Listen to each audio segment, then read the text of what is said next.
'Twas January 22nd, 1788, in London, England, when George Gordon Noel Byron was born. He came into this world with a birth defect known as a club foot, leaving him self-conscious for the rest of his life. But this was not the end of his misery. Byron grew up with a father that abandoned him, a schizophrenic mother, and an abusive nurse. This left Byron with a lack of discipline and moderation for the duration of his life. At the age of 10, Byron inherited the title of his great-uncle William Byron, officially recognizing him as Lord Byron as he went on to attend the Harrow School in London 2 years later. In 1803, Byron fell in love with his distant cousin Mary Chaworth, though the relationship was never successful. From 1805 to 1808, Byron attended Trinity College, where he took an interest in boxing, horseback riding, and gambling. However, Lord Byron's true passion was literature. The same year that he finished college, Byron wrote his first volume of poetry, known as Hours of Idleness.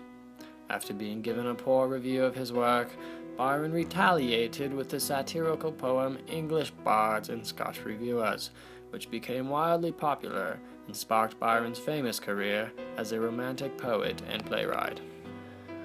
Lord Byron's most notable contribution to the literary world is the Byronic hero. Similar to an anti-hero, the Byronic hero, almost always a male, is a charismatic character that carries strong passions and beliefs, often choosing to distinguish or separate themselves from society. The Byronic hero is generally handsome, popular, and intelligent, though self-centered at the same time.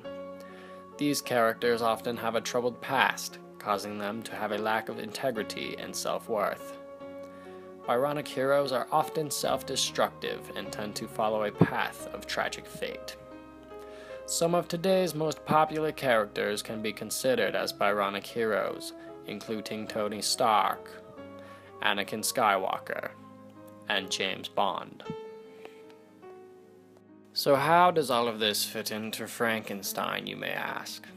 Well, in the summer of 1816, Mary Shelley and a few others spent some time on the shores of Lake Geneva, living next to Lord Byron. It was here that Byron challenged everyone to write their best ghost story. Though Shelley had trouble with it at first, the idea of Frankenstein came to her a few days later in a dream. However, the challenge to write a ghost story is not Byron's only connection to the famous novel.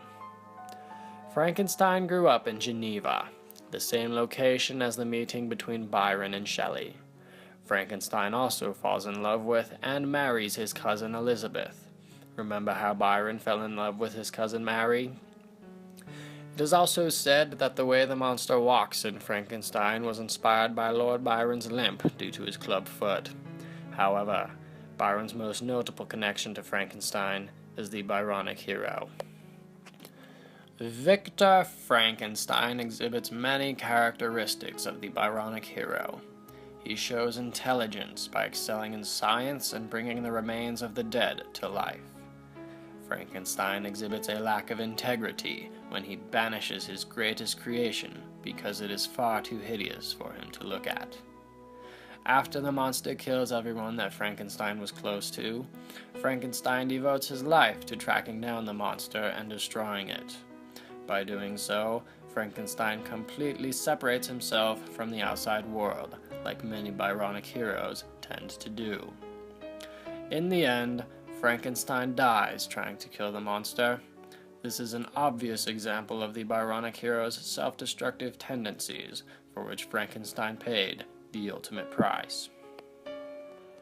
Frankenstein as a Byronic hero is a spitting image of Lord Byron.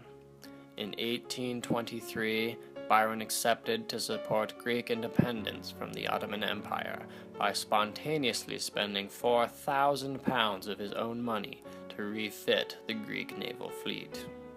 However, during his support of the efforts in Greece, Byron fell ill. Not more than a week later, On April 19th, 1824, Byron slipped into a coma and died. Just like Frankenstein, Byron lost his life while pursuing a great passion of his. Though it is impossible that Mary Shelley knew what the fate of Lord Byron would be, the Byronic tendencies of both Lord Byron and Frankenstein proved to be far too powerful. Thanks for watching.